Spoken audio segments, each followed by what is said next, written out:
Mga aswang kayo! Hindi pala pagkain tao niluluto ninyo, kundi pinapakain nyo ang mga kumakain dito ng pagkain ninyo para aswangin! Nang sa ganon, magkasakit sila ay madali lang sa inyong kunin sila! Ano? Aminin na ninyo! Ano ngayon kung alam mo na ang totoo? Wala na kayong magagawa. Wala kayong ebidensya. Wala sa aming makapagtuturo na aswang nga kami. At sa tingin nyo, paniniwalaan kayo ng mga nagreklamo na yun? Ha?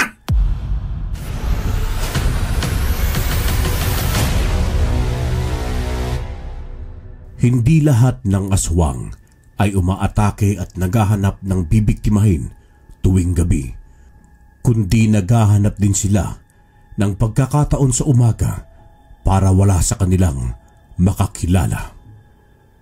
Magandang araw, Karine, at sa mga manlalakbay.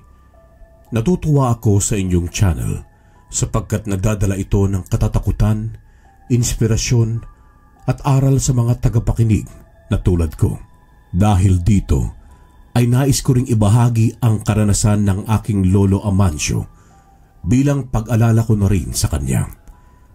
Isusulat ko sa punto de vista ni lolo ang sulat upang dalhin kayo mismo sa kanyang kwento.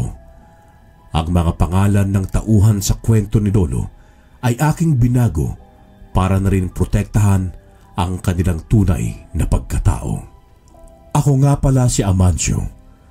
Taong 1974, nangyari ang isang kababalaghan at kakaibang karanasan sa aking buhay. Pero bago muna yon, ay simulan kong ikwento sa inyo kung paano nagsimula at kung bakit nangyari ang isa sa karanasan na ito na hindi ko malilimutan. Namumuhay ako at ang aking kapatid sa isang bayan ng Antique. May minana kaming dalawa na karinderya mula sa aming mga magulang. 2 taon pa lamang ang nakalipas simula noong namatay sila at kami na ni Kuya Rolando ang namamahala simula noong mawala silang dalawa. Isang misteryo ang pagkamatay nila nanay at tatay. Ito ay dahil noong pinaglamayan namin sila, pagkatapos ng isang araw, nakita na lang namin ang kanilang katawan na naging isang puno ng saging.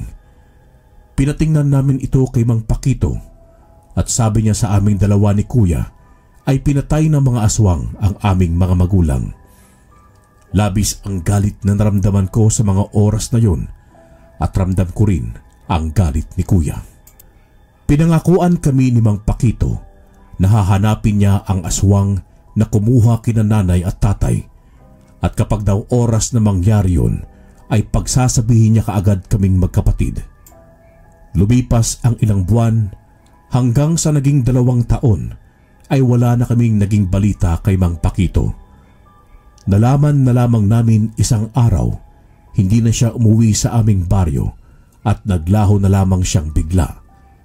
Hindi na rin kami umasa ni Kuya Rolando na mabibigyan pa namin ng hustisya ang pagkamatay ng aming mga magulang, kung kaya't ipinagpatuloy na lang naming dalawa ang negosyo na karinderyang iniwan nila nanay at tatay.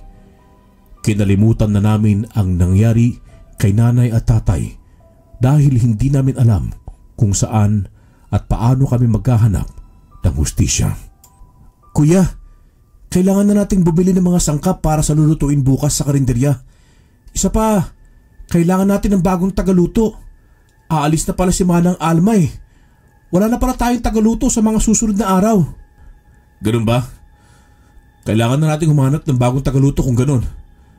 Hindi pwedeng wala dahil hindi natin kakayaning dalawa ang trabaho sa karinderya. Oo nga kuya eh. Sige, magpapaskil ako sa labas ng karinderya na naghahanap tayo ng bagong tagaluto. Nang sa ganun eh, makahanap agad tayo. Mabuti ang naisip mo ngayon naman. Sige, alis na muna ako ha. Ikaw na muna bahala. Bibili lang ako ng mga kailangan natin bukas. Hindi mo na ba ako sasama kuya? Hindi na aman. Dito ka na lang at bantayan mo ang bahay. Baka mamaya may pupunta rito at walang tao eh. Sige kuya, ingat ka. Kumaway na si Kuya sa akin at sumakay ng tricycle na binili namin noong nakarang buwan. Abot tanaw ko na lamang siya habang papalayo sa aming bahay. Ako naman ay agad na tumayo para pumasok sa loob. Nakita ko na naman ang litrato nila nanay at tatay. Bumuntong hininga ako at laglag ang balikat na humingi sa kanila ng tawad. Pasensya na ho kayo, Nay, Tay. Hindi pa rin namin mahanap ni Kuya ang aswang na pumatay sa inyo. Kapag mahanap namin siya, pangako ko, bibigyan namin kayo ng hustisya. Kinuha ko ang litrato nilang dalawa, saka ko ito hinaplos. Makalipas ang ilang sandali na pagtitig sa litrato nila nanay at tatay, ay ibinalik ko na ito mula sa pagkakasabit sa dingding. Sinara ko ang pinto sa sala at ang bintana at tumungo ako sa kusina. Lumabas ako at tumungo sa likuran habang bitbit ang palakol. Naisipan ko na magsisibak ako ng kahoy habang hinihintay ko si Kuya na makabalik ng bahay. Magagamit din namin ang kahoy na yon para sa karinderya namin bukas sa bayan. Tumungo ako sa loob ng kagubatan at naghanap ng punong kahoy na pwede naming gamiting panggatong. Lumapit ako sa isang patay na sanga ng kahoy. Agad ko yung pinutol, saka ko pinagputol-putol sa saktong haba. Nilagay ko sa isang lugar para sa paglagay ko sa mga sako. Naglakad ako papunta sa isang punong malaki at kakaiba ang estilo sa lahat. Pantay-pantay ang bawat sanga at ang pagkakahulma ng mga dahon nito. Inalala ko kung ano ang tawag sa punong yun, pero hindi ko maalala. May mga patay na sanga sa paligid, kaya pinulot ko ito at saka tinipon. Habang nagpupulot ako, ay nakarinig ako ng isang sitsit. Tumayo ako at lumingalinga sa paligid para hanapin kung saan yun galing. Puro kakahuyan sa pwesto ko at wala akong ibang makita kundi mga puno lamang. Wala namang kabahayan doon dahil malayo ang bahay sa bawat isa. Wala rin akong nakitang kalabaw o baka roon na kumakain ng damo. Umiling na lang ako at binaliwala ang aking narinig. Nagpatuloy ako sa aking ginagawa. Makaraan ang ilang sandali ay muli akong nakarinig ng sitsit. Kumunot na ang aking noo sa mga sandaling yun. Agad akong nanalangin sa Diyos na sana ay namali lang ako ng rinig at walang kahit na anong maligno o engkanto sa gubat. Plano ko sanang baliwalain na lang nang maramdaman ko na may bumabato sa akin. Malakas ang pagkakatama ng maliit na bato sa aking likuran. Lumingon ako at hinanap ang bumato sa akin. Pero wala man lang akong nakitang tao o kung ano. Tabi-tabi po! Hihingi lang sana ako ng kahoy. Hindi naman ako gagawa ng mali na ikasisira ng inyong tahanan. Napatigil ako sa paghakot ng kahoy nang biglang may nagsalita sa aking likuran. Paglingon ko ay nakita ko ang isang nilalang na may pangit na itsura. 2 dangkal lamang ang laki nito at kulay itim ang kanyang balat. Napigil ko ang aking hininga at hindi ako makagalaw sa aking kinatatayuan. Ngumisi at tumawa siya. Mukhang inaasar pa niya ako nang mabasa ang takot sa aking mukha. Doon ay hindi ko na mapigilan ang gulat at takot. Mabilis akong tumakbo papalayo sa kanya at tumungo ako sa bahay. Pero kalaunan ay nasundan din ako ng duwende papasok sa bahay. Huwag kang lalapit sa akin! Patawarin mo na ako kung may nagawa man akong kasalanan. Pasensya na kung nanguha ako ng kahoy malapit sa bahay mo. Patawarin mo na ako, hindi na mauulit. Tumawa muli siya ng malakas at lumapit sa akin. Napaupo ako sa sahig habang habol ang aking hininga. Pakiramdam ko ay mawawalan ako ng hininga anumang oras dahil sa kaba. Huwag kang matakot sa akin! Wala akong gagawing masama sa'yo! Nais lang kita makilala! Ang boses nito ay nasa maliit na tono pero lalaki siya. Pero kahit na ito ang sinabi niya, ay hindi pa rin ako naniniwala sa kanya. Nanatili pa rin ako sa aking kinaupuan. Anong kailangan mo sa akin? Wala akong may bibigay sa'yo. Ako nga pala si Galo. Ang gabay dati ng iyong lolo Kael. Dumating ng araw para ibigay ko ang isang bagay na pinakiingatan ko na ilang taon. Masaya akong makaharap ka na ngayon, Amancio. Hindi kita maintindihan. Paano mo nakilala ang lolo ko? At anong sinasabi mong gabay at dumating na ang araw? Makinig ka sa akin. Hindi mo talaga maintindihan dahil wala kang kaalam-alam. Isang antingerong lolo Kael mo at iniwan niya sa akin ang isang mutya ng Odom na pinangangalagaan niya dati. Hindi ito tinanggap ng ama mo dahil sa takot na baka hindi niya magampanan ng kanyang tungkulin. Kaya't naghintay ako ng ilang taon para lumaki ka at makausap. Narinig ko na tungkol sa mga antingero at mutya na yan. Kinikwento sa amin ni Lorian nung bata pa kami. Hindi ko akalain na totoo na pala ang lahat. At saka, bakit ako? Bakit hindi na si Kuya Rolando? Sapagkat ikaw ang nais kong bigyan ng mutya ng Odom. Ikaw ang nakikita kong nararapat itong pangalagaan. May busilak kang puso at pagmamahal sa iyong kapwa. Hindi ko na rin kasi makayanan na may mga namatay na mga inosente dahil sa mga aswang. Magagamit ko itong mutya para ipagtanggol ang mga tao mula sa kanila at mahanap po din ng ustisya sa pagkamatay ng iyong mga magulang. Hindi ako makapagsalita ng mga sandaling yon patapos kong marinig ang sinabi sa akin ni Galo. Hindi ako makapaniwala sa aking mga narinig. Nais ko siyang paniwalaan pero hindi pa rin pumapasok sa isipan ko ang lahat. Makaraan ang ilang sandali na pagiging tahimik naming dalawa ni Galo ay bigla niyang ipinakita sa akin ang isang kulay puti na bato. Sinabi niya sa akin na yon ang mutya ng Odom. Ibinigay niya yon sa akin. Noong una ay ayaw ko pa sanang tanggapin, subalit nanaig ang kagustuhan kong makatulong sa aking kapwa at mabigyan ng hustisya ang aking mga magulang. Pagkatanggap ko sa mutya ng Odom ay sinabi sa akin ni Galo kung ano ang kakayahan nito at kung anong magagawa para sa akin. Ayon kay Galo ay magagawa ako nitong protektahan mula sa aking mga kalaban tulad ng aswang. Magagawa rin ako nitong magaling tumago sa aking mga kalaban. Hindi ako makikita kahit na nasa harapan pa nila ako para patayin sila. Natuwa ako sa aking nalaman at nagpasalamat kay Galo. Sinabi na rin niya sa akin. Sinabi rin niya sa akin na palagi ko raw yung dadasalan tuwing Martes at araw ng Biyernes. Mahigpit niya ring bilin sa akin na walang dapat ibang nakakaalam tungkol sa tinataglay kong mutya. Kahit na kay Kuya Rolando? Oo!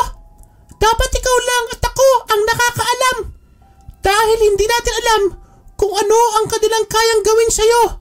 Oras na malaman nila ang tinataglay mong mutya. Mabuti nang maingat tayo. Tumayo ako sa sinabing yon ni Galo at tinandaan ko ang kanyang mga pilin. Pagkatapos ng pag-uusap naming dalawa ay nagpaalam na rin siya. Sinabi niya sa akin na tatawagin ko lang daw siya kung kailangan ko ng tulong o maitatanong ako sa kanya tungkol sa mutya. Nawala na lamang na parang bula si Galo nang tingnan ko siya sa kanyang kinatatayuan kanina. Napabuntong hininga na lamang ako habang nakatingin sa mutya na nasa aking kamay. Isinuot ko yon sa aking liig, saka ako muling bumalik sa kagubatan para kunin ang puno ng kahoy. Naroon din pala si Galo at nakatingin labang sa akin. Habang naglalagay ako ng mga kahoy sa sako, ay tinanong ko siya kung paano niya nakilala ang aking lolo Kael. Sinabi naman niya sa akin na tulad ko ay may busilak na puso si lolo at may kagustuhan na tumulong sa kapwa. Dahil siya raw ang gabay ng mutya ng Odom, ay ipinagkatiwala niya ito kay lolo. Doon na raw nagsimula ang lahat ng pagiging antingero ni lolo. Naghanap pa ng ibang mutya si lolo pero hindi na ito pinagkalooban ng kalikasan. Nalaman ko rin kay Galo na marami na ring nailigtas si Lolo Kael na mga tao mula sa mga masasamang aswang. Marami rin siyang napatay na mga berdugo ng aswang. May kilala rin daw siyang berdugo ng mga aswang at ito ay si Mang Pakito. Pwede ka rin sumama sa kanya. Alam niya ang ginagawa niya at matutulungan ka niya sa pakikipaglaban. Huwag kang mag-alala. Sasabihan ko siya na tulungan ka. Kung ganon, magkakilala rin kayong dalawa? Oo! Ako rin nagbigay sa kanya ng mga anting-anting at ng kakayahan na magpagaling sa mga may sakit. Kaya kilala ko siya. Kung ganon, alam mo rin kung nasan siya naroon? Nasa ibang lugar lang siya para tapusin ang kanyang misyon na tugisin ang mabangis na aswang. Babalik rin siya sa baryo ninyo sa mga susunod na araw. Hintayin na lamang natin siya. Sige Galo, asahan ko ang bagay na yan. Nang marinig ko ang tunog ng tricycle ni Kuya, ay agad na akong nagpaalam kay Galo. Mahigpit niya ulit na ibinilin sa akin ang aming pinag-usapang dalawa. Nangako naman ako sa kanya na walang makakaalam sa pinag-usapan namin tungkol sa mutya, kundi kami lamang. Pagbalik ko sa bahay at nang mailagay ko na ang sako na puno ng kahoy sa gilid ng bahay, ay agad akong tumungo kay Kuya. Tinulungan ko siya na magdala ng mga sangkap sa pagluluto namin bukas papasok sa loob. Tinanong ako ni Kuya kung saan ako galing at sinabi ko naman sa kanya na kabuha lang ako ng mga kahoy. Natuwa naman siya sa akin. Kinagabihan ay lumabas ako ng bahay para humingi ng tulong kay Galo kung paano ko dasalan ang aking mutya. Sinigurado ko munang tulog si Kuya. Pagkarating ko sa likod ng bahay ay naroon na si Galo at hinihintay ako. Nawala na rin ang takot ko sa kanya dahil sa kanyang kabaitan. Pero nanatili pa rin ang distansya ko sa duwende dahil sa takot na baka may gawin siya sa akin. Tinuruan ako ni Galo kung paano gamitin ang aking mutya at kung paano ko rin ito dasalan. Noong matapos ay agad naman akong nagpaalam sa kanya at bumalik sa aking pagtulog. Nagpasalamat ako dahil marami akong natutunan ng gabing yun. Kinabukasan ay pumasok kami ni Kuya Rolando sa aming karinterya. Maaga pa lamang ay naging abala na kami sa pagluluto at sa paglilinis. Halos 2 lamang kaming kumilos ng umagang yun dahil wala pa si Manang Alma. Kuya, mukhang kailangan din natin ng tagalinis ng karinderya bukod sa tagaluto. Oo nga man, kinakailangan natin ng dagdag na trabahador dito sa karinderya. Kapag tayong dalawa, nako, hindi natin kakayanin. O sige kuya, dagdagan ko na lang ng tagalinis yung karatula na isinabit ko sa labas. Tumungo ako sa labas, saka dinagdagan ng tagalinis ang karatula kong isinabit. Nang tapos na kami makapagluto at makapaglinis ni Kuya, ay binuksan na rin namin ang aming karinderya. Halos nakapila na ang ilang mga driver doon at mga trabahador sa kabilang gusali. Agad naman naming ibinigay ang kanilang mga binibili. Ako naman ang tagakuha ng kanilang mga pagkain habang si Kuya ang tagalista. Kapag wala ng mga bagong dating, ay ako naman ang naguhugas ng plato o kaya si Kuya. Salitan kaming dalawa, kaya naging pagod kaming dalawa ng buong araw na yon nang umuwi sa bahay. Hindi pa kami nakakita ng tagaluto at tagalinis dahil naging abala kami buong araw. Lumipas ang mga araw at nakahanap na nga kaming dalawa ni Kuya ng bagong tagaluto at tagalinis. Ang aming tagapagluto ay nagpakilala bilang si Mang Guto at ang tagalinis naman ay ang kanyang asawa ni si Manang Marieta. Mabait silang dalawa noong kausapin namin ni Kuya. Madali rin silang kausap na dalawa. Sinabi rin nila na sa mismong bayan sila nakatira. Bagong lipat lang din kasi sila at halos 1 linggo na rin daw sila naghahanap ng trabaho. Bilang tulong na rin namin ni Kuya sa kanilang dalawa, ay kinuha na namin silang mag-asawa. Payag din naman sila sa sweldo nilang makukuha mula sa karinderya namin araw-araw. Dahil doon, unang araw pa lang ay nagsimula na silang magtrabaho. Magaling magluto si Mang Gudo at maraming nasasarapan sa kanyang mga niluto. At dahil doon, mas lalo pang nadagdagan ang mga kumakain sa aming karinderya. Magaling din maglinis si Manang Marieta, kung kaya naging maaliwalas ang paligid ng aming karinderya na isa rin sa nagustuhan ng mga kumakain. Manong, ito munang paunang araw na sahod ninyo. Maraming salamat po dahil sa inyo bumilis ang kita natin ngayong araw. Nako, wala yan Rolando. Kami ang dapat magpasalamat sa inyong dalawa. Dahil kung hindi nyo kami pinapasok, ay baka nasa kalsada lamang kami ngayon at palaboy-laboy. Walang anuman, Mang Gudo. Siya nga po pala. Iuwi nyo na lang po yung mga sobrang ulam doon. Marami pa yon at sayang naman po kapag napanis lang. Hindi naman sila tumangging mag-asawa sa naging alok ko sa kanila. Inuwi nga nila Mang Gudo at Manang Marieta ang sobrang ulam sa aming karinderya. Kami naman ni Kuya ay umuwi na rin sa amin dahil malapit na rin sumapit ang gabi. Habang nasa tricycle kaming dalawa ni Kuya Rolando, ay hindi namin maiwasang dalawa ang mapag-usapan sina Mang Gudo at Manang Marieta. Aman, napapansin mo ba yung pag-iwas nila Mang Gudo at Manang Marieta sa bawang at kalamansi at maging sa asin? Hindi nila ginagamit ang mga bagay na yun sa pagluluto. Noong isang linggo pa na walang bawas ang mga yun. Oo nga Kuya, napansin ko rin yun Akala ko ako lang Pero bakit ganoon? Masarap pa rin ang pagkain na niluluto nila. Baka may pampasarap si Mang Gudo na hinahalo sa pagkain. Hayaan na natin at marami naman nasasarapan. Kung sa bagay Kuya, tama ka. Wala naman silang ginagawang masama Siguro talaga ibang paraan na pagluluto nila. Marahil nga ganoon naman. Ang ganda ng kita natin simula nung silang mag-asawa na nagluluto at naglilinis ng karinderya. Oo nga Kuya, sana tuloy-tuloy na. Ipagdadasal natin yan. Pagkarating namin ng bahay ay nagluto na rin kami ni Kuya Rolando. Pagkatapos kinagabihan ay tumakas ulit ako para makipagkita kay Galo sa likuran ng bahay. Sinisigurado ko munang hindi ako makikita ni Kuya habang kausap ko ang gabay na duwende. Ilang sandali pa ang hinintay ko bago dumating si Galo sa pinag-usapan naming oras. Pagdating niya ay agad kong sinabi sa kanya ang naramdaman ko nitong mga nakaraang araw sa aking mutya.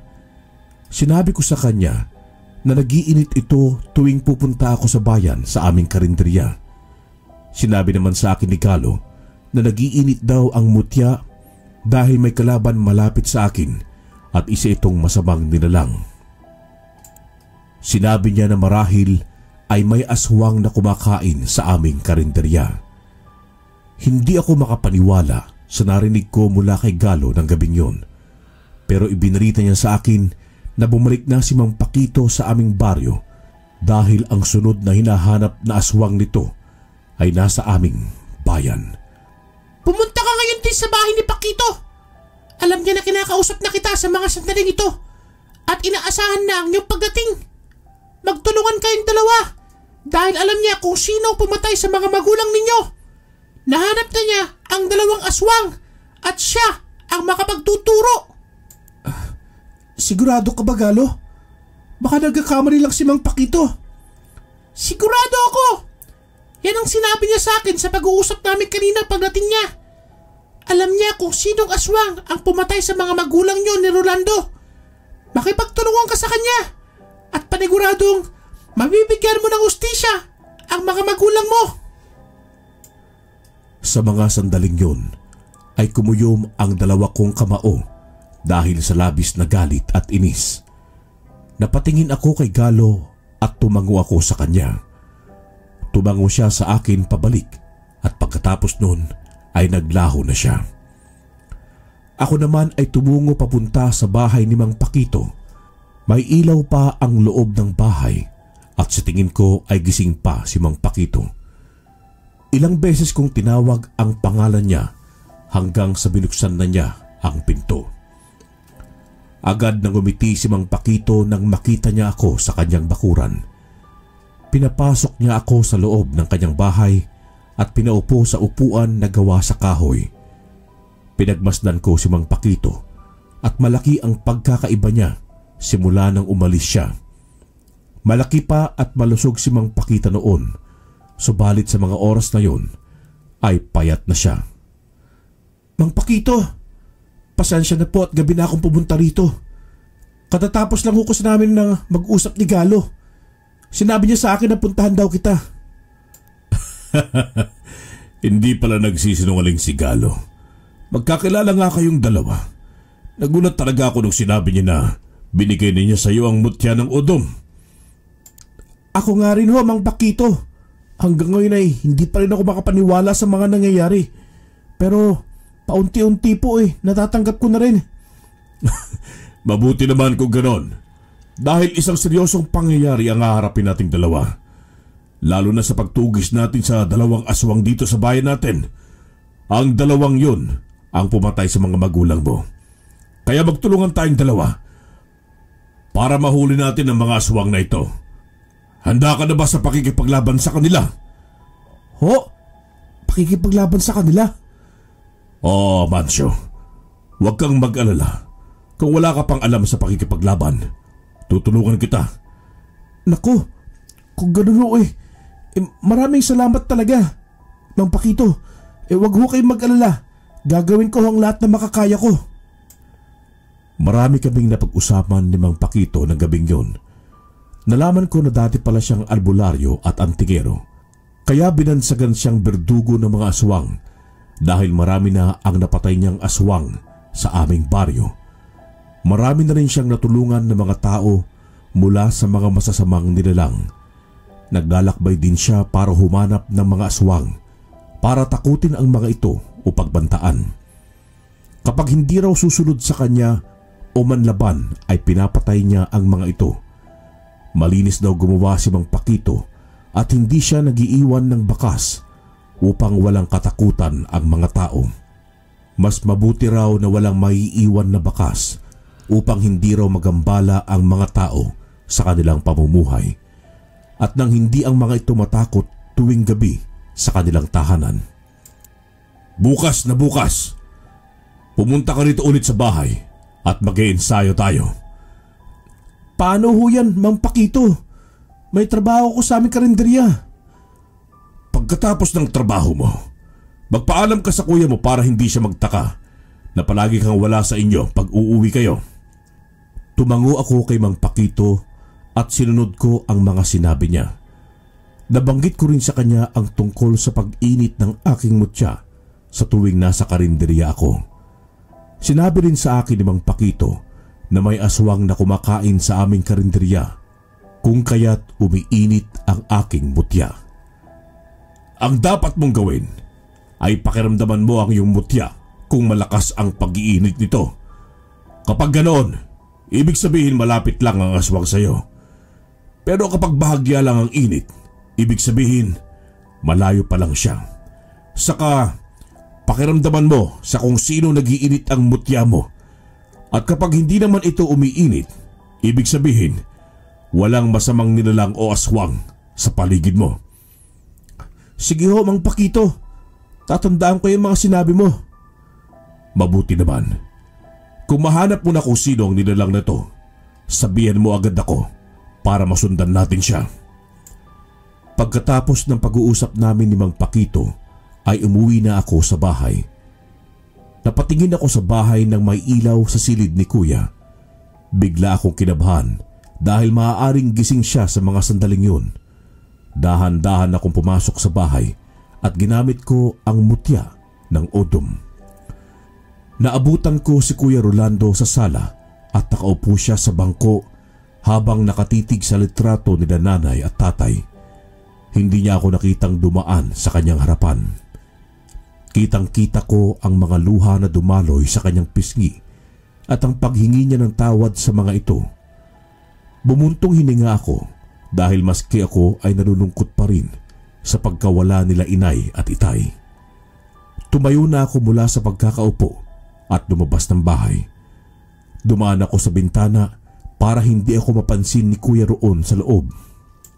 Baka magulat siya nang makita niyang bigla na lamang bumukas ang pinto na walang tao. Nang tuluyan na ako nakapasok sa loob ng aking silid, ay bumuga ako ng hangin para mawala ang kapangyarihan ng mutya sa aking katawan. Huminga muna ako ng ilang beses bago lumabas ng silid. Naabutan ko na naroon pa rin si Kuya. Nagulat siya nang makita niya ako. Nagpanggap akong iinom ako ng tubig. Tumungo ako ng kusina at maingat na sinara ang pinto. Pagbalik ko ay nakatulog na si Kuya.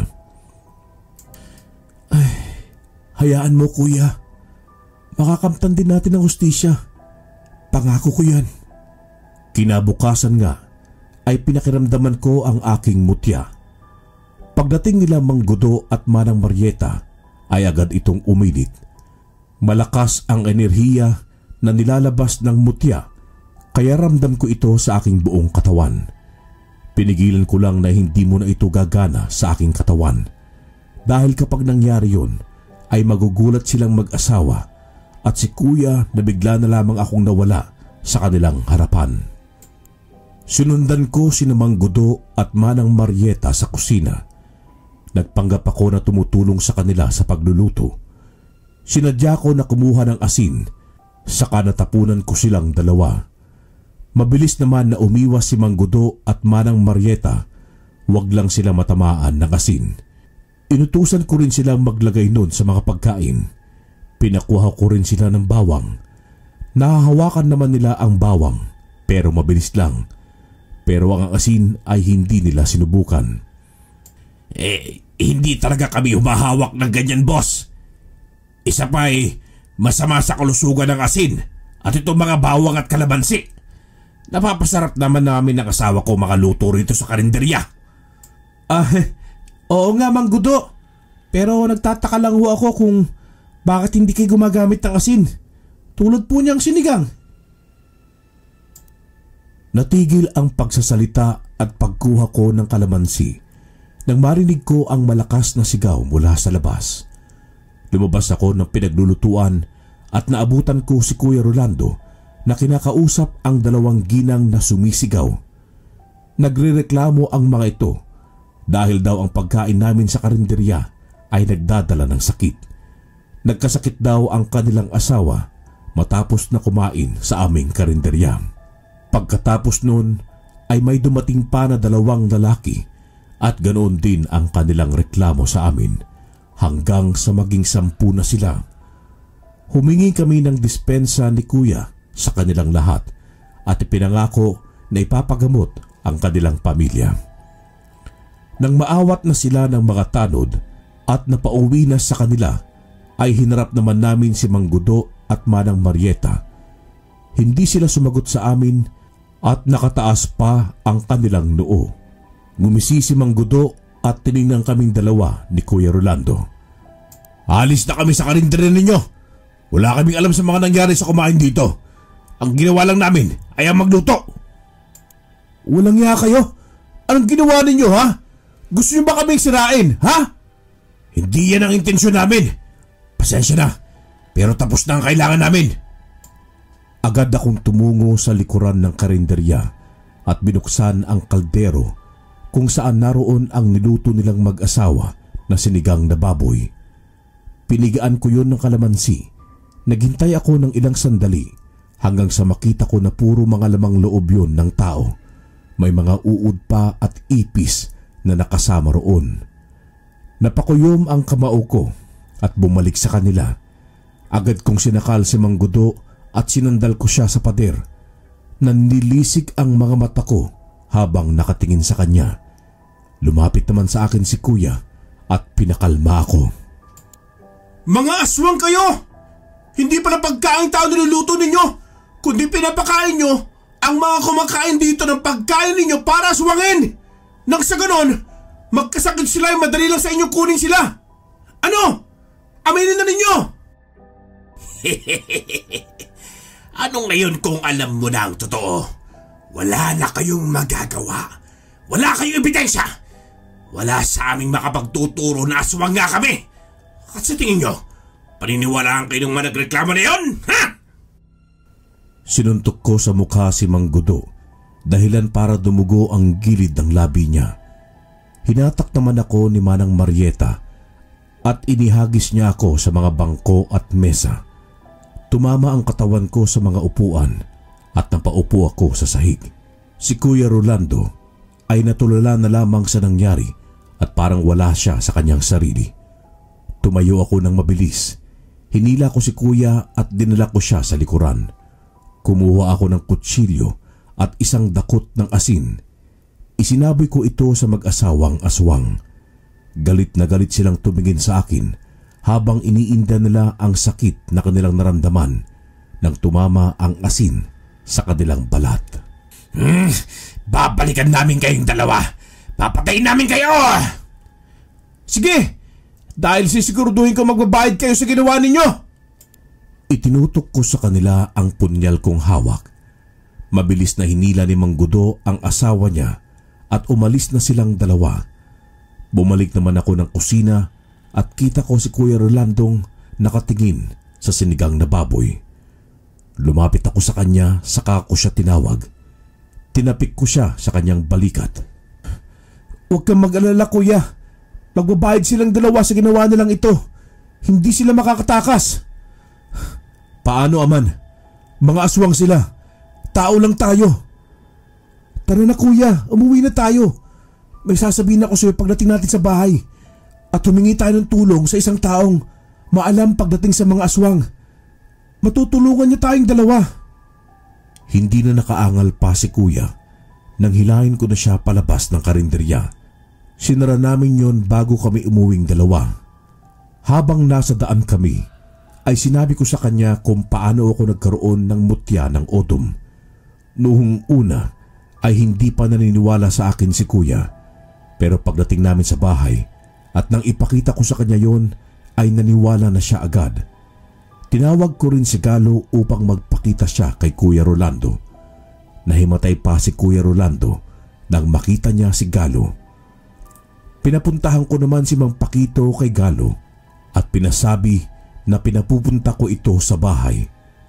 Habang hinihintay naming magising si Kuya Rolando, ay nag-usap-usap na kaming tatlo tungkol kay Mang Gudo at Manang Marieta. Sila ang may gawa nun sa mga pagkain, kung kaya't nagagalit sa amin yung mga biktima nila. Paano natin mababawi yung mga kumain ng pagkain aswang?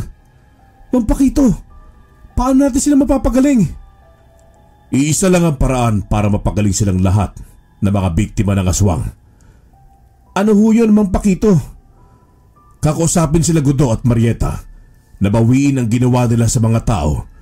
Pero kung hindi nila gagawin, wala nang ibang paraan kundi ang patayin sila. Sisirain din natin ang itim na bertud sa kanilang katawan. Nang sa ganoon, masiguro natin na mawawala ang bisa ng pang-aswang nila sa mga tao. Tumayo si Mang Pakito at tiningnan niya si Kuya Rolando. Pagkatapos ay muli siyang bumaling sa akin. Iiwan na muna natin ang kuya mo kay Galo.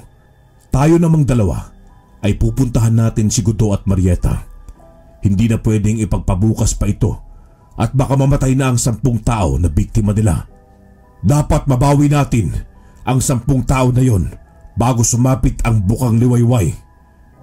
Subalit, Mang Pakito, wala pa akong alam sa pakikipaglaban. Paano ko sila malalabanan kung sakaling susugod sila sa akin? Huwag kang matakot. Isipin mo na kailangan mong mapatay silang dalawa para sa 10 tao na yon at para sa mga magulang mo. Dahil sila Gudo at Marieta ang pumatay sa nanay at tatay nyo ni Rolando. Natigilan ako sa aking narinig mula kay Mang Pakito. Hindi ko inaasahan ang revelasyon ng mga sandaling yun. Naisip ko na matagal na pala sa paligid namin ni Kuya ang 2 aswang na pumaslang sa mga magulang namin ni hindi man lang namin napansin. Kaya ngayon pa lang, maging matapang ka na. Ito na ang pagkakataon para makamit mo ang hustisya. Kung ganoon, Mang Pakito, Sasama ako sa inyong dalawa na kapatid ko. Wag na kuya. Wala kang tangan na anting-anting o kaya mutya. Kaming dalawa na limang pakito. Dito ka lang sa bahay. Sasamahan ka ni Galo. Galo, ikaw na bahala kay Rolando. Alam mo na ang gagawin mo. Tumango si Galo sa utos na yon ni Mang Pakito. Isang pitik lang ni Galo ay nawalan na naman ng malay si Kuya Rolando. Sinabi naman sa akin ni Galo na magigising din si Kuya pag makabalik kami ni Mang Pakito sa bahay. Wala rin kaming sinayang na oras ni Mang Pakito. Kumuha ako ng punyal, asin, saka bawang at iniligay yon sa aking bulsa. Si Mang Pakito naman ay may isinabit siya sa kanyang baywang, isang mahabang itak, at sa kanyang likuran ay ang buntot ng pagi at isang maliit na baril. Pinaandar ko ang tricycle namin ni Kuya at lulan si Mang Pakito. Tumungo kami sa bayan kung saan tumuloy si Mang Gudo at Manang Marieta. Inihinto ko ang tricycle sa hindi kalayuan at nilakad na lang namin ni Mang Pakito ang daan papunta sa gubat. Doon nakatira ang mag-asawang aswang. Ginamit ko ang mutya ng odom para hindi ako makita ng mag-asawang aswang. Nauna akong tumungo sa kanilang bahay at si Mang Pakito naman ay nasa hulihan. Usapan naming dalawa na sisilipin ko muna ang mag-asawa kung nasa loob sila ng bahay o wala. Pagkatapos nun ay binalikan ko si Mang Pakito. Ginawa ko nga ang unang plano naming dalawa. Nang masiguro ko na nasa loob ang mag-asawang aswang ay bumalik ako kay Mang Pakito. Pagkatapos nun ay sabay na kaming tumungo sa bahay ng mag-asawa. Si Mang Pakito ay tinawag si Mang Gudo at Manang Marieta. Ako naman ay nanatiling hindi nila makikita habang nakatayo sa tabi ni Mang Pakito. Naroon lamang ako para gabayan siya. Oras na sumalakay si Mang Gudo at Manang Marieta sa kanya. Hindi ako napansin ng dalawang mag-asawa. Ang akala nila ay si Mang Pakito lamang ang naroroon. Napangisi si Mang Gudo at si Manang Marieta. Tumawa sila at pinasadahan ng tingin si Mang Pakito. Hindi ko akalain na ang payat mo na, Pakito. Ang lakas din ng loob mo na pumunta rito. Nagpapatawa ka ba? Kahit na ganito ako kapayat, Gudo, matatalo ko pa rin kayo ni Marieta. Kaya kung ayaw niyo na may mangyari sa inyong masama, bawiin na ninyo ang ginawa niyong pang-aswang sa 10 tao na biktima niyo sa karinderya nila Amancio at Rolando. Tanga! Sino naman ang aswang na babawiin ang ginawa nila sa mga tao? Ha? Pagkain na ang usapan dito, Pakito. Ayaw naming magutong ni Marieta ng ilang buwan. Kaya hindi namin babawiin ang ginawa namin. Alam mo kung anong kaya kong gawin sa inyong mag-asawa. Oras na hindi niyo bawiin ang ginawa ninyo, Gudo. Kaya habang may oras pa, ay bawiin na ninyo nang hindi ko kayo parusahan. Wala kaming pakialam kung papatayin mo kami, Pakito. Lalaban kami ng asawa ko hanggang sa mapatay ka namin. Hindi niyo ako mapapatay, Gudo. Kayo muna, bago ako. Pagbabayaran ninyo ang mga pagpatay ninyo sa mga tao. Dapat kayong turuan ng leksyon ng mag-asawa. Mabilis na hinugot ni Mang Pakito ang isang bagay sa kanyang bulsa at isinaboy ito sa mag-asawa. Tumili si Manang Marieta at si Mang Gudo. Tumakbo sila papasok ng kanilang bahay at agad na binuhusan ng tubig ang balat na natamaan ng asin at katas ng kalamansi. Nanlilisik ang kanilang mga mata habang nakatingin kay Mang Pakito. Nakahanda na rin ako sa mga sandaling yon kung sakaling salakayin nila si Mang Pakito. Humigpit ang hawak ko sa aking punyal at inihintay ang mag-asawa. Subalit, nanatili lamang silang dalawang nakatayo habang nakatingin sa kanitatayuan ni Mang Pakito. Narinig kong bumulong sa akin si Mang Pakito na humuhugot daw ng lakas ang mag-asawa at nag-oorasyon para sa pagpapalit nilang dalawa ng anyo. Napatingin ako sa labas at papalubog na ang araw sa kanluran. Ilang sandali na lang ay lalamunin na ng dilim ang paligid. Nakuha ko na ang ibig sabihin ni Mang Pakito sa akin. Magpapalit na ng anyo ang mag-asawa sa isang nakakakilabot na itsura at anyo. Hindi na namin hinintay pa ni Mang Pakito na magpalit ng anyo si Mang Gudo at Manang Marieta. Agad na naming sinalakay silang dalawa. Pero laking gulat namin nang mabilis na kumilos ang mag-asawa at naiwasan nila ang atake ni Mang Pakito. Ako naman ay nasugatan ko sa braso si Manang Marieta na ikinagulat niya. Napatigil si Mang Gudo sa pakikipaglaban kay Mang Pakito at agad niyang dinaluhan ang kanyang asawa. Nanlilisik ang mga mapupula niyang mga mata na tumingin kay Mang Pakito. Walang iya ka, Pakito! May kasama kang hindi namin nakikita! Kaya pala nararamdaman ko kanina pa lang na may iba kang kasama! Gumagamit na naman kayo ng mutya at anting-anting! Hindi ka patas kung lumaban! Kung hindi kami gagamit ng mutya o anting-anting, madali lang ninyo kaming matatalo. Kaya patas lang tayo, Gudo at Marieta. May itim na bertud kayo. Ako naman at ang aking kasama ay may mutya. Patas lang ang laban. Magbabayad ka, Pakito, at kung sino man ang iyong kasama! Agad na sumugod si Mang Gudo kay Mang Pakito, pero agad na nakaiwas ang matanda. Ako naman ay pinuntahan ko si Manang Marieta para itali siya sa isang upuan na naroon sa kanilang sala. Subalit mukhang naramdaman niya ako sa hangin at naiiwasan niya ang bawat atake ko. Tuluyan na nagdilim ang buong paligid. Sumigaw ang mag-asawa habang tinutubuan sila ng isang malaking pakpak sa kanilang likuran. Nanlaki ang mga mata ko sa aking nasaksihan ng mga sandaling yun. Humaba ang kanilang mga kuko sa kamay at paa. Tinubuan din sila ng itim na balahibo sa kanilang katawan at naging kulubot ang kanilang mga balat. Humaba ang mga ngipin nila at dila habang naglalaway. Natuod ako sa aking kinatatayuan. Pakiramdam ko sa mga oras na yon ay umakyat lahat ng dugo ko sa aking ulo.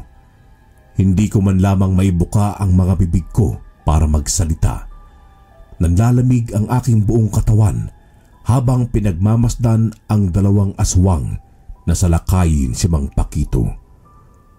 Kumuyom ang dalawa kong kamao at pilit na nilalabanan ang takot sa aking dibdib. Noon ko lamang nasaksihan ang totoong tunay na anyo ng mga aswang at talagang nakakatakot.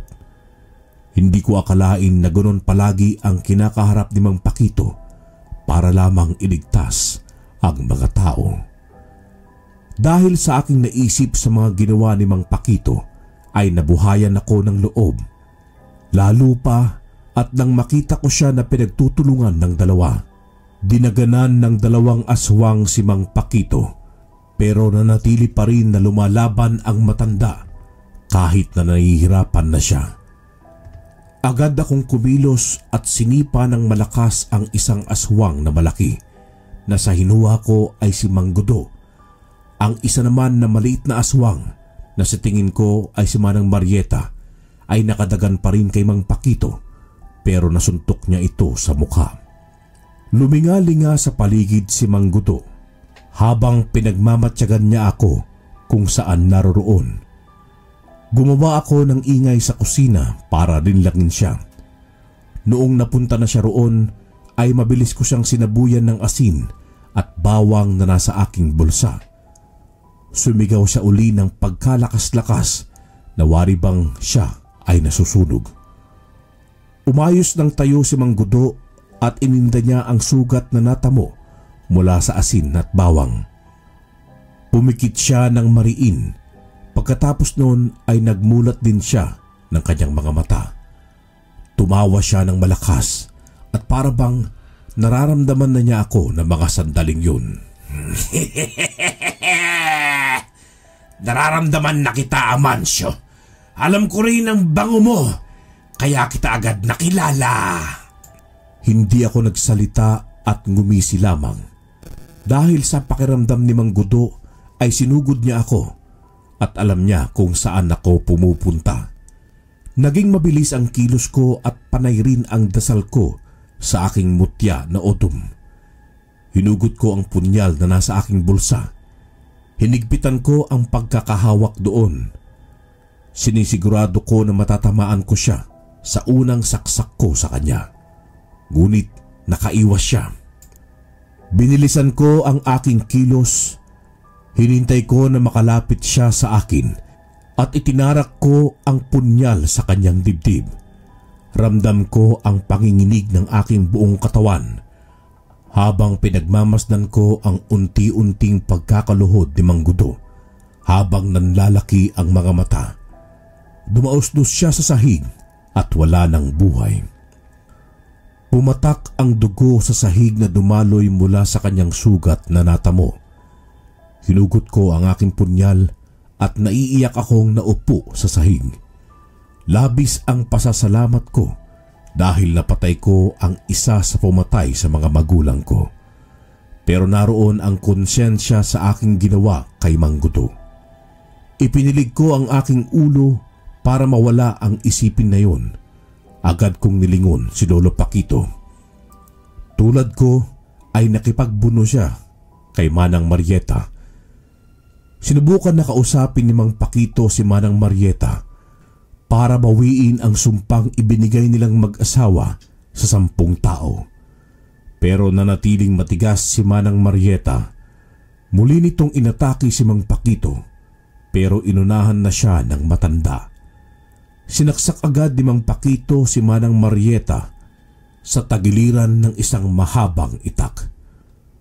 Sumuka ng itim na likido si Manang Marieta bago siya humandusay sa sahig ng kanilang bahay.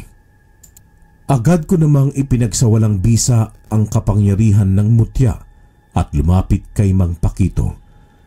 Sinabihan niya akong maghanda sa pagkuha ng itim na bertud sa 2 mag-asawang aswang. Nagdasal kaming 2 ni Mang Paquito upang mapalabas ang itim na bertud. Halos nagtagal kami ng ilang sandali sa pagdarasal nang isuka nila Mang Gudo at Manang Marieta ang itim na bertud. Mabilis yung kinuha ni Mang Paquito saka binasag gamit ang kanyang malaking itak.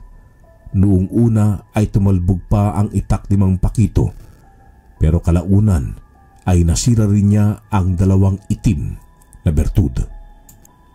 Natahimik kaming 2 at pinagmasdan namin ang bangkay ni Mang Gudo at Manang Marieta.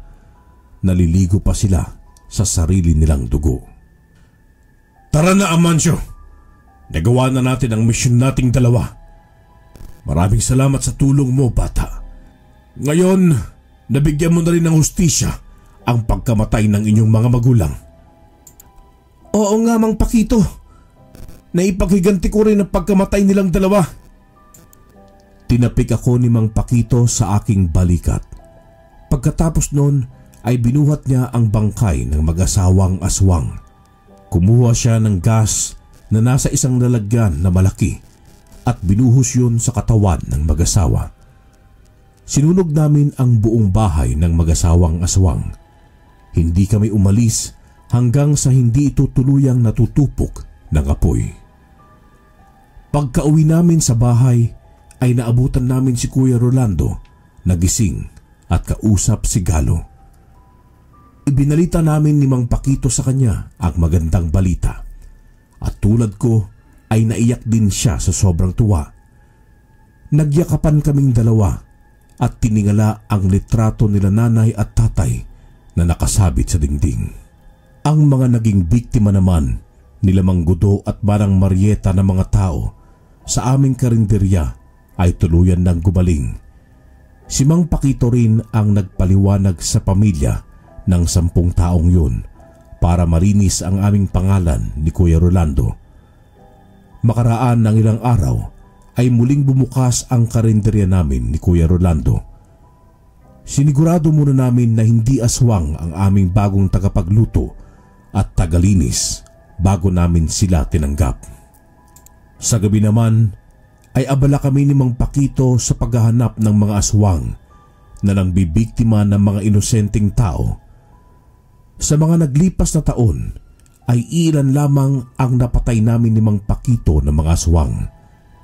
Marami kaming natulungang dalawa at kasama na rin namin noon si Kuya Rolando. Nagkaroon ng sariling pamilya si Kuya at nanatili ako sa kanila. Sa mga lumipas na taon ay unti-unti na rin naglaho ang mga aswang sa aming baryo at paligid. Subalit kung minsan ay naririnig na lang namin ang huni nila sa labas ng aming bahay. Marami rin akong natutunan kay Mang Pakito at naging baon ko yun hanggang sa aking pagkakaroon ng sariling pamilya at pagtanda. Hanggang sa mga sandaling namatay si Lolo Amancio ay nasa kanya pa rin ang mutya ng Odom. Hindi na namin yon kinuha sa kanya at isinama na namin sa kanyang pagpanaw. Mahigpit niya kasing ibinilin na isasama yon sa kanya upang wala nang makapagmana nun sa susunod naming mga henerasyon. Wakas. Agad na napatigil ang bawat isa nang biglang namatay ang mga ilaw sa paligid. Kanya-kanya naman na reklamo ang narinig sa mga kabataan dahil hindi sapat ang baterya ng kanilang mga cellphone upang magamit nila ng tuluyan. Wala din ang internet na pangunahin nilang ginagamit upang makapaglibang. Halos sabay-sabay silang bumuntong hininga dahil alam na nilang katakot-takot na pagkabagot ang kanilang mararanasan ng gabing yon. Oy, mga apo! Magsibaba na muna kayo dyan! Halika at dito tayo sa sala! May kalakasan ngunit malumanay na pagtawag ng kanilang Lolo Damian sa kanila. Nagkatinginan silang magpipinsan, saka inakay rin ang maliliit nilang mga kapatid upang bumaba. Nang makababa na silang lahat, nakita nilang nakatipon sa sala ang kanilang mga magulang kasama si Lolo Damian at Lola Julia. May malaking debateryang ilaw na nasa gitna at tila ba hinihintay talaga ang kanilang pagbaba. Hindi man alam ng magpipinsan kung ano ang nangyayari, pinili na lamang nila na pumesto sa isang bahagi na tila ba sadyang iniwan upang maukupa nilang lahat. Naririto na ba ang lahat? Wala na bang naiwan sa kwarto? Agad na napailing ang mga magpipinsan, kasama na rin ang maliliit na bata na tila nakikiramdam din sa kung ano ang mangyayari. Hindi nila alam kung nagkakaganito ang kanilang mga magulang, lalo na ang kanilang lolo at lola. Namumuo na ang mga butil ng pawis sa kanilang muka dahil sa may kainitang paligid at pati na rin sa kaunting kaba na kanilang nararamdaman dahil sa kung anuman ang nangyayari sa mga oras na yon. Kung ganun naman pala. Biglaan at seryosong pagsasalita ni Lola Julia na naging dahilan ng paglunok ng laway ng bawat isa sa kanilang magpipinsan. Ilang saglit pang natahimik ang buong paligid nang biglang magtawanan ang mga nakatatanda, dahilan upang lalo silang maguluhan at kabahan. Bakit ba ang seryoso ng mga mukha ninyo? Tanong ni Carlos habang halata pa dito na nagpipigil pa rin ito ng tawa. Agad naman na sumigunda si Lolo Damian na tila aliw na aliw at tawang-tawa dahil sa mga ekspresyon ng mga apo niya. Yang klase ng mga pagmamukha nyo na yan, mga hahatulan lang naman ng ganyang mga mukha eh. Hindi naman namin kayo hahatulan, mga apo. Magkakwentuhan lang naman tayo eh. Saad ng matanda. Oo nga, Tsansa na rin tong blackout to para mabitiwan nyo yung mga cellphone ninyo. Alam nyo, noon hindi pa uso tong kuryente. Dati doon sa lugar namin noon, pagsapit ng alas 6, nako, nakaligo na kaming lahat noon. Tapos handa na rin kami matulog. Ang hinihintay na lang namin, yung mga kwentong pabaon na kwento ni tatay. Masayang sambit ni Carlos habang tila ba inaalala ang mga nangyari ng nakaraan. Kayo mga apo, gusto nyo bang makinig sa kwento ko?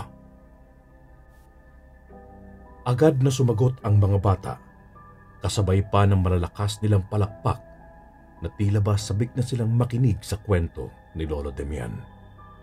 Habang hindi naman sumagot ang mga dalaga at binata, ngunit sumang-ayon na lamang ding dahil kung tutuusin, wala na rin naman silang magagawa. Napaubo-ubo si Lolo Damian at tila ba bumibuelo na ito upang simulan ang kanyang pagkwento. At hindi nga nagtagal at nagsimula na siya.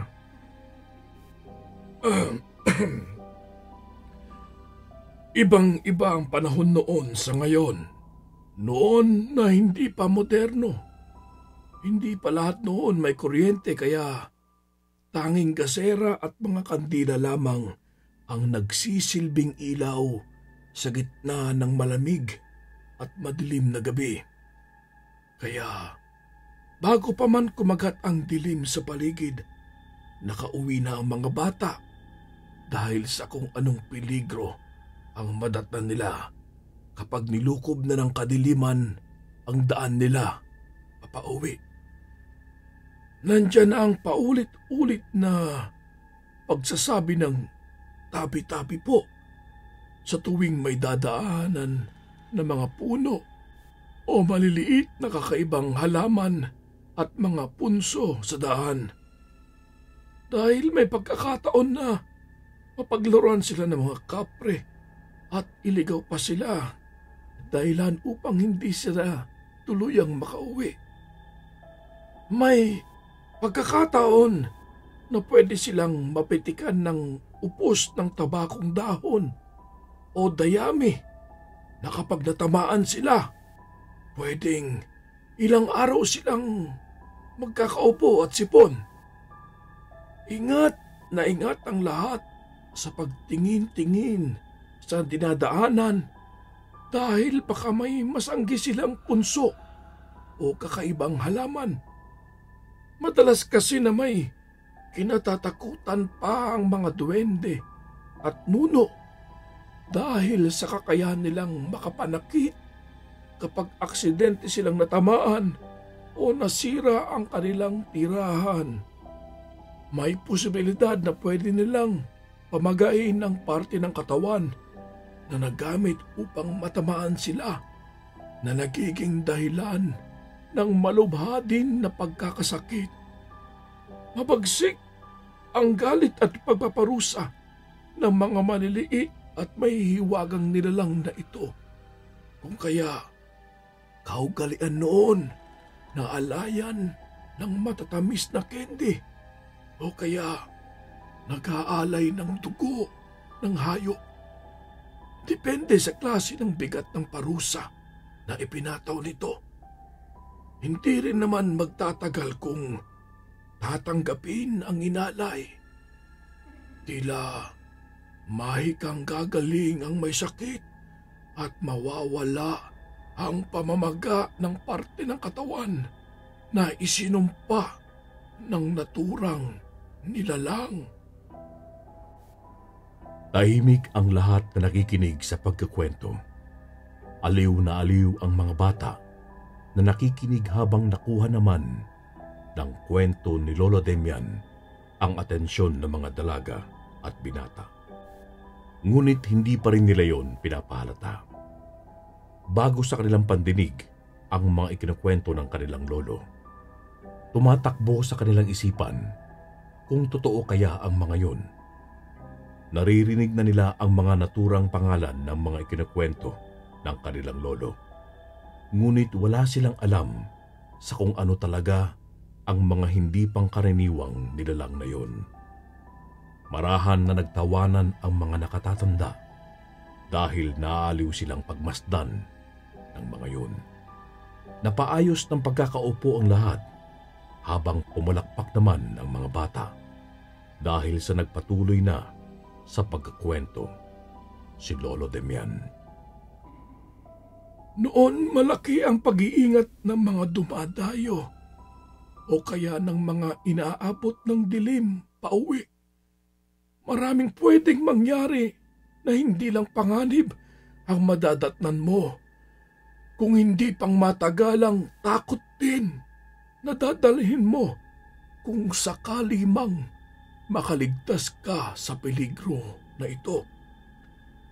May pagkakataon na kapag ginabi ka sa masukal na daan, maririnig mo ang mga bagyang pagkaluskus kasabay ng mga kuliglig na humuhuni sa gitna ng gabi. Ugali na noon na talasan ng pandinig, pati na rin ang pangamoy dahil kapag may impit, nakakaibang huni kang narinig sa paligid. Tumingin ka na sa taas at maging alerto sa paligid. Baka nandyan ng mga aswang o wakwak na handa kang gawing hapunan. Isa yun sa mga dahilan kung bakit mas matitibay ang katawan ng mga tao. Banat sa paglalaro ang mga bata, habang mabilisan naman sa pagtakbo sa tuwing may minamalas na maaaring maging biktima ng mga aswang, at mabilis na tumatakas dahil ayaw nilang maging pagkain. Dati, hindi uso yung mga bag at cellphone ang pitpit. Pitpit namin noon ang kalamansi at asin. Minsan, kung may tatago pa, may dala din kaming itak na hindi naman agaw atensyon dahil baka maging dahilan pa ng away sa daan. Nagsisilbi naman yung proteksyon, lalo na kapag may nadatnan kang umaalingasaw na kalahating katawan ng manananggal. Makikita mo ang mamula-mula at sariwang lamang loob nito mula sa nahati nitong katawan. Ingat ka na lang dahil malakas ang pakiramdam nila. Kahit ilang metro pa ang layo mo sa kalahati ng katawan nila, aatakihin ka na lang nila bigla kahit wala ka pang ginagawa. Kaya mas mabuti pang ikaw na lang ang maunang umatake habang nagpapaminsala sila sa kung saan man. Buhusan mo ng maraming asin ang kalahati ng kanilang katawan at maghahati dito ng hindi maipaliwanag na sakit. Siguraduhin mo lang na tatakbo ka ng mabilis pagkatapos mo itong gawin. Kung hindi, ikaw ang makakaramdam ng matinding sakit kapag nagawa ka na nitong dagitin at sakmalin. Napahinto sa pagkakwento si Lola Damian dahil sa narinig nila ang mahinang paghikbi ng isa sa mga bata at ang tuluyan nitong pagpalahaw ng iyak.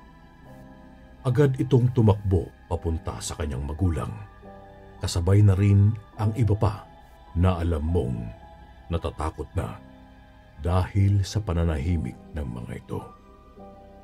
Samantala, tuluyan naman na nainganyo ang mga teenager sa pinakikinggan at tila naghihintay pa sa susunod na kwento. Natatawa-tawa naman na muli ang lahat dahil sa paghagulgol ng isang bata at ang pagkatakot naman ng ilan. Tuluyan na naging isang malaking pagkakataon ang kawalan ng kuryente upang magkausap-usap sila at mapagsama-sama ng ganito. Nang kumalma na ang bata, agad naman na isinunod ni Lola Damian ang huling bahagi ng kanyang pagkukwento. Marami tayong mga tradisyon at kaugalian na istriktong sinusunod noon na tila ba nakakalimutan na sa ngayon, lalo na sa mga pamahiin sa tuwing may pumapanaw na mahal sa buhay. Dahil hindi pa naman masyadong tinatangkilik ang pag-iimbalsa mo noon. Kaugalian na natin na nilalagyan ng asupre o kaya pinaiikutan ng pulang sinulid ang paa ng pumanaw. Dahil sa kuro-kurong, baka hindi pa raw nito alam na siya'y pumanaw na o kaya'y hindi nito tanggap ang pagkamatay. Kaya babangon at babangon ito upang makisalamuha sa mga bumisita sa kanya kahit siya na ang pinaglalamayan. Hindi rin hinahayaan na mawalan ng liwanag sa tabi ng nakahimlay dahil nagsisilbi itong liwanag ng kanyang paglalakbay patungo sa kabilang buhay.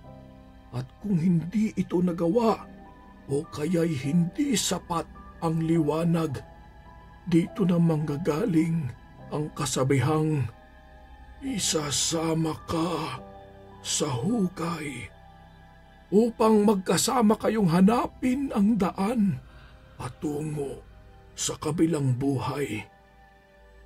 Ngunit hindi natin maiiwasan ang mga kaluluwang hindi matahimik dahil alam nila na hindi pa oras upang pumanhik at matahimik. May kanya-kanyang rason ang mga kaluluwa kung bakit hindi sila makapagpahinga. Maaaring may nais silang sabihin sa kanilang mga naiwan. Maaaring may hindi pa sila nagagawa. Maaari rin na gusto nilang maghanap ng hustisya. O kaya naman, gusto lang talaga nilang manggulo, manakot, o gumala. May mga kaluluwa na mapagiganti, mananakit at manggugulo hanggang sa mahanap nila ang mga taong ugat ng kanilang galit. Ngunit tunay na mag-ingat pa rin kahit hindi sila nakikita. Kakaibang takot at hilakbot ang kaya nilang ipadama. May ilang batang kaluluwa na mapaglaro pa.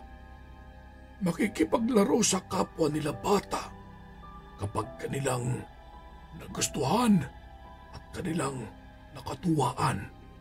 May posibilidad na yayain nila ang mga ito na sumama sa kanila at sa mahabang panahon sila'y magsasaya. Natahimik na muli si Lola Demian nang biglang lumiwanag ang kanilang paligid at narinig nila ang paparating na yabag. Sa kabilang banda, nagmasid-masid si Michael sa bahay na ipinapakita sa kanya ng real estate agent na kasama niya sa ngayon.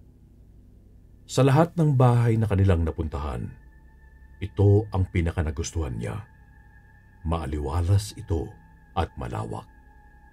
Kaya siguro ito na ang nanaisin niyang makuha.